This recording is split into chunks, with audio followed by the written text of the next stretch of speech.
Alhamdulillahirabbil alamin. Assalamualaikum warahmatullahi wabarakatuh. Nandito tayo ngayon sa gabi kay Abtin College Incorporated. School po ito at dito tayo sa Masbikila. Friday po ngayon. At dami sila ako gusto ko lang ipakita sa inyo. Nandito sa Maguindanao. Ito ay Maguindanao del Sur. At sagop nitong area na ito. Yung tubig nito, halika. Dito na sa akin itong ano. Wala nang gripo-gripo. Talagang nakatusok lang siya sa lupa. And ayan na. Ang lamig pa ng tubig. At ginagamit nila ito pagligo, panghugas, ablution. At hindi lang siguro pwede sa Panginoon. Hindi lang siya pwede sa Panginoon. Pero napakalinaw din niya. Ayan o. Napakalinaw ng tubig.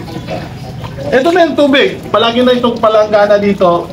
At ginagamit nila ito sa pang-araw-araw na ginagamit nila ito.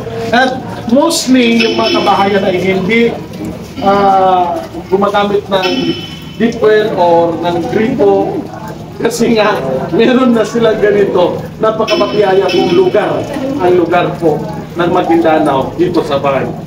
Alhamdulillahirabbil alamin. Assalamualaikum warahmatullahi wabarakatuh.